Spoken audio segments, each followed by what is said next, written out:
Jumpin' In on Manx Radio. With Howard and Chris Kane. Hello. Good evening. And welcome.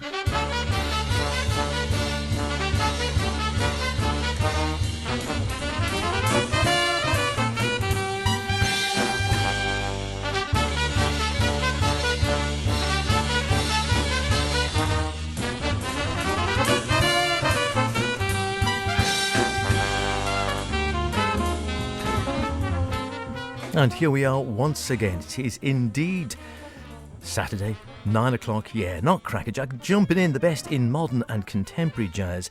And I think we're thinking all loved up this evening. Yes, welcome along to this week's passionate edition of Jumpin' In. As all you romantics out there, prepare to be disappointed by the petrol station flowers and chocks as a sign of your life partner's burning love and perhaps failing memory. Hopefully it's not the case for everybody. We hope you enjoyed the Tommy Smith special last weekend. For any listeners in Edinburgh, if you're quick, you can nip out now and try and get a ticket to catch Tommy for live at the Jazz at St James tonight and listen to us on the podcast later. So, what's been fanning your romantic embers this week, H? Or is it just a drafty hole in your gardening shorts? It could be both, to be honest with you. Well, I thought, being love is in the air, I'll do it for your love, with the printmakers. Very kind of you. My heart belongs to Daddy. Well, true words never spoken. And two in one, it's a new... Well, I say a new release out of Bill Evans, some of his continuing wonderful releases of his unheard works, the 1969 Netherlands recordings. And it just so happens to have My Funny Valentine on it. Strange that there seems to be more releases from Bill Evans since he passed away than there It's ever was true, when he was alive, but there we are. And from me, well, we add fuel, pop a cork, say a prayer, and to get us in the mood, here's the Asuka Kakitani Jazz Orchestra with Bloom. Try saying that twice. Lucky to get it the first time.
Blooming marvellous. Yes, that was Bloom from the Asuka Kakitani, I said it twice, you see, Jazz Orchestra, and that's the title track of her debut album from 2013, Bloom.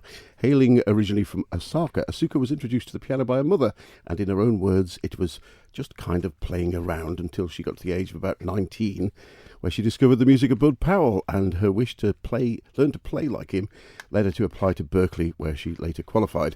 She met and married, love is in the air as we said, trombonist and composer J.C. Stanford, and the pair spent several years in New York honing their craft and getting their big band orchestra out on the road. But after the birth of their daughter, they moved to Minnesota to be near her husband's family, and they have a new jazz orchestra called Inyatas, and I'll hopefully get something from that soon. Wonderful stuff. And, well, funnily enough, staying in the year 2013, as we head west, well, we're heading to the Lake District to be exact. Westerly, the Printmakers, an all-star group. Norma Winston on voice, Nicky Isles piano and accordion, Mark Lockhart on tenor sax. He's just had a new one out, I think, on Audition, which has been getting great reviews. Very different sort of vibe, it has to be said. The great undersung guitar hero Mike Walker on guitar, Steve Watts on bass and banjo, and the ever-present James Madron on drums and percussion. And it is, of course, all about the love this evening. So let's do the Paul Simon classic, I Do It For Your Love.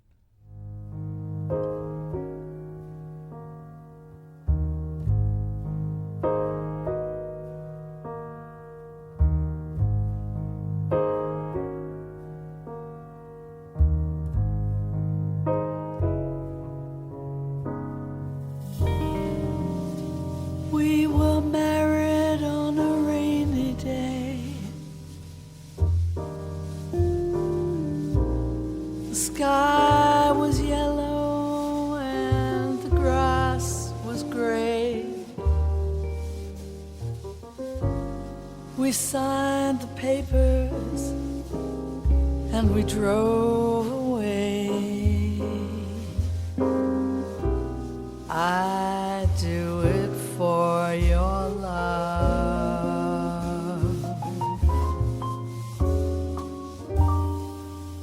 The rooms were musty and the pipes were old, and all that winter we shared a cold. Drank all the orange juice that we could hold.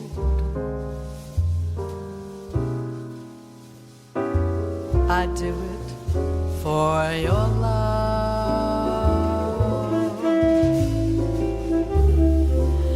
I found a rug in an old junk shop.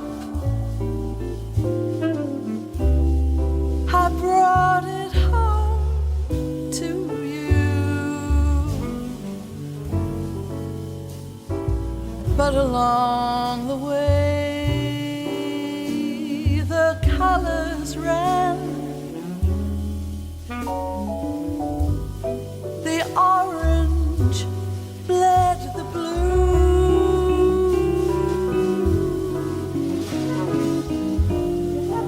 The sting of reason and the splash of tears. The northern and the southern hemispheres. Love emerges and then it disappears. I do it for your love. I do it for your love. Your love.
atmospheres.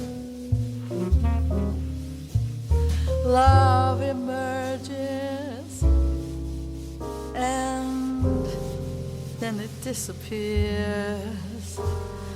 But I do it for your love. I do it for your love.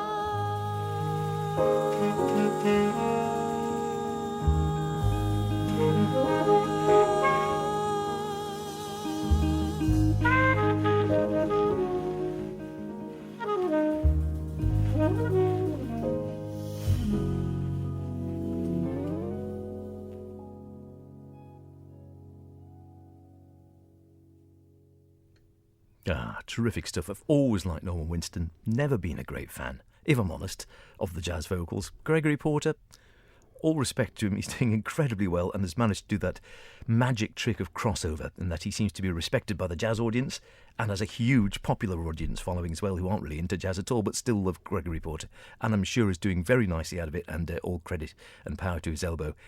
Doesn't particularly work for me. I don't feel the desperation to go out and buy the next Gregory Porter album, but Norman Winston, of one of the few modern jazz vocalists I've always enjoyed, along with Karen Krogh, and then people like Sidsel Henderson, where you can argue the toss about whether she sort of does poetry, musical poetry, actually sings. Wonderful stuff in a case with fine lineup with the Print Makers, recorded in the Lake District. I think there's a couple of volumes. I couldn't find the other volume of the Print Makers, but I think it is out there.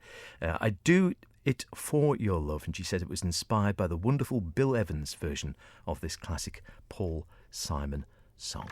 And we've caught up with Nikki on a few occasions, and she's a lovely lady, very nice to talk with, and involved in all kinds of projects. She still has a big band. She still has the Printmakers listed on her website. But I had a feeling, and you can tell me if I'm wrong, I'm sure I read in this month's Jazzwise that she's now in with Artemis, that all-female band that had one album out on Blue Note. I think she might be. Funnily enough, I've got a bit of Melissa Roldana coming up before the end of the show, all things well, and she started off in Artemis, but has now left. Ah, right. Well, another pianist who I really like, actually, is Helen Sung, native of Houston. Helen is of Chinese descent, and after attending Houston's High School for Performing Arts, she went on to gain an undergraduate and a master's in classical piano at the University of Texas. And it was while she was a student she discovered jazz, and then went on to the Thelonious Monk Institute, toured India and Thailand with Herbie and Wayne, so we can rest assured that she knows her stuff.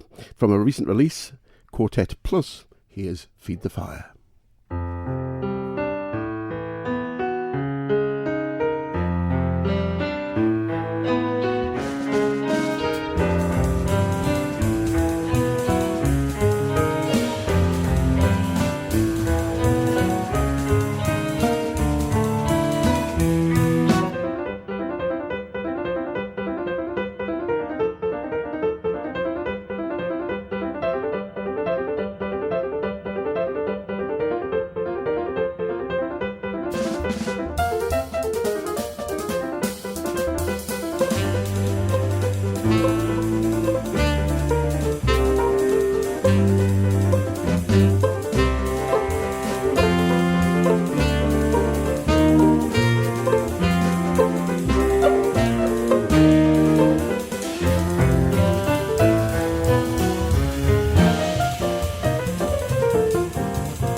Helen sung and a quartet with Feed the Fire from her Quartet Plus album released last year. And as you may have gathered, the plus bit is in fact a string quartet, a real swinging album actually, and I like the writing really incorporates the strings as an essential element in the music, never sounding like an embellishment or a novelty. The album is a seventh out as a leader, and in homage to, in her words, landmark women in jazz, Mary Lou Williams, Jerry Allen, Marion McCartland, Carla Bley and Toshiko Akiyoshi, true pioneers and giants all. And the track we just heard was in fact a Jerry Allen composition. What a great brand too. John Ellis on sax and flute, David Wong on the bass, Kendrick Scott, driving drummer, we've had him on before, on the drums, and the excellent Harlem String Quartet, not forgetting of course Helen on piano. Cracking sound. Really enjoy that. Really nice. I'll try and dig that one out and hear more from her. Very good. Always something new here on Jumping In, the best in modern and contemporary jazz with Chris and H. It is, of course, our Valentine's Love Special. And here's something you might say to your Valentine.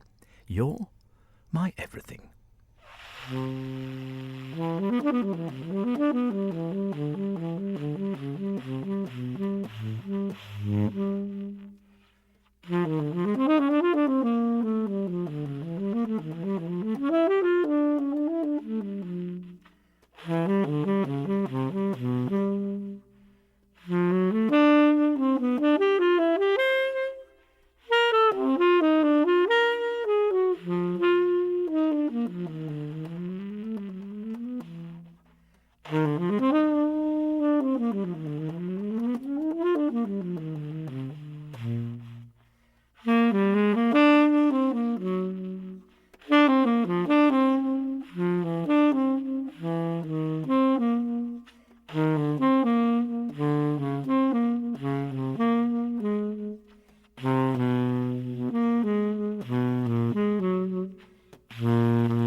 Terrific stuff. I told you Melissa Aldana would be appearing soon. No sooner did I say it than there she was with her Crash trio from a few years ago. Got a brand new one out, of course, on Blue Note, which I think is forthcoming in March. I haven't actually seen it yet, but it's I know is out very shortly with her own band. This is her first on Blue Note, having hit the big time, I think, after doing several albums that she had, I doubt. I've got 2 or 3, and I had the great pleasure of seeing her live at the Pizza Express a few years ago. Didn't have a chance to do an interview with her, unfortunately, but very fine it was there as well, I think in a trio setting. But the Crash trio have enjoyed it. She's done 2 or 3 of those. Melissa with Pablo Menares on bass, Francisco Mila on the drums, and You're My Everything was the track there, which might well be very appropriate, of course, if you are celebrating Valentine's. Melissa herself, of course, hails from Latin America and a massive Sonny Rollins acolyte, as you might well have imagined from that sound. But the more she matures, the more she plays, I suppose the more she finds her own sound. Very nice indeed. Yes, we're wallowing in romance here at Jumpin' In tonight, and I don't really mind you didn't bring flowers, but you might have brought chocolates, H, but never mind. Now, there is no doubt that inspiration can come in many forms, but being asked up on the stage by New Orleans piano legend Alan Toussaint must be up there, I guess. While still green out of university, our next pianist went on the stage when Toussaint asked a number of the audience, were there any pianists out there who'd like to step up? And he went up along with 4 other brave souls, and our man was 4th as Alan was playing a boogie-woogie bass and giving the guests 12 bars each. But when our boy got the chair, he kept encouraging, saying, keep going, and he got another 4 extra choruses. Where did that lead him? Well, to Birdland, of course, and here he is with something for the lady, Days of Wine and Roses.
So who was that? Did you recognise him? Any guesses from anyone?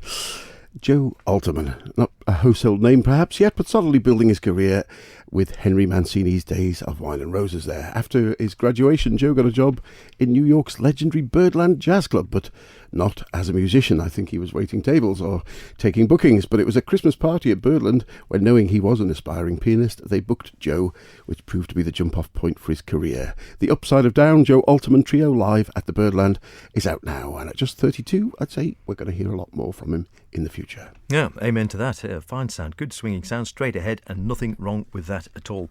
From a man who might not be a household name to a man sadly no longer with us, but who certainly was. Paul Motion, the wonderful drummer who played, of course, with Bill Evans and then went on in later years to have the fantastic trio with Joe Lovano, Bill Frisell, as well as numerous quartets. And he loved 5, 6, 7, I lost track of the number of albums he did celebrating the music of Broadway. This is from Volume 1. Paul Motion on Broadway, Volume 1. And what else but My Heart Belongs to Daddy.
Hello, this is Joe Lovano, and you're listening to Manx Radio with H and Chris.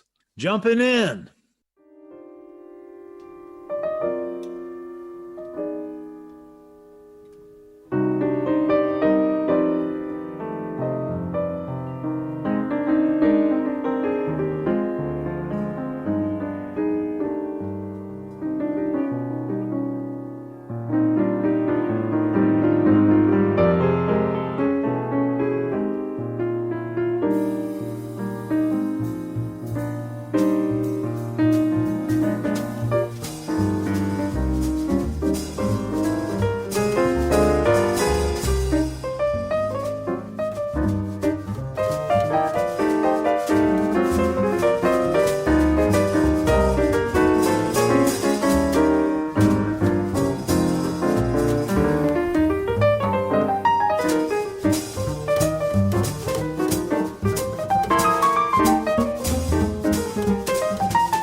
Bill Evans, of course, at the keyboard. The great and I think recently passed, unfortunately, Eddie Gomez. I think he died last year from memory, on the bass.